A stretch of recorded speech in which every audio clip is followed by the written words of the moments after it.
Ay, salamat. Nakaabot na jud ta. Wow, nindot mo yung lugar, ano? Nindot jud ay. Nindot lagi ang ana og sa una sa katong sinugdanan pa. Kulang ako kung wala ka. Iya sa baka oy. Ha? May pasabaka no? Naluoy pa ka.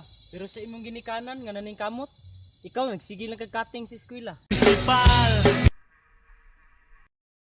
Wala pa mo ka mo kontol. Sakit pa man kaayo. Ah, sakit.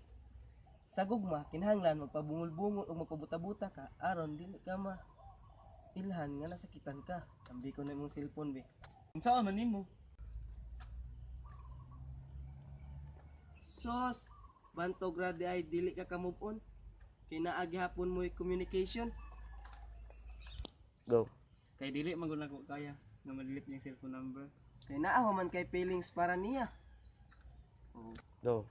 Oo, kay siya mo nang una nagpabutos kong dughan. Go.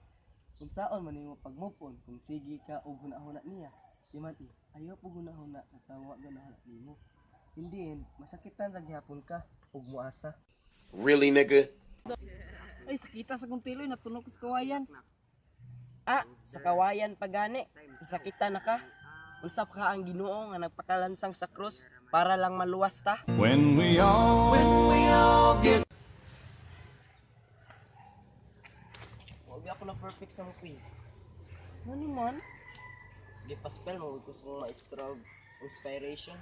Nga. Wala ako mong spell kay ALGUN.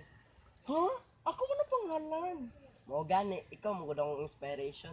mahal kita, pero di mo lang alam. Nasira pa yung motor ko. Cut. Cut. Ako? Ako? Ano na? Oh, ikaw. Bakit? Yung motor mo, kagaya ng ex ko. Paano naging kagaya ng ex mo ang motor ko? Kasi iniwan lang niya akong biglaan na walang dahilan. Nasira na nga yung motor ko. Huhugot ka pa. Bay, palihog na kog butang sa akong bag dira. Taro nga. Tipod, tarunga. Wa magi ko niya tarunga sa una. Katong kami pa. Para magnasuko. First, let me take a selfie.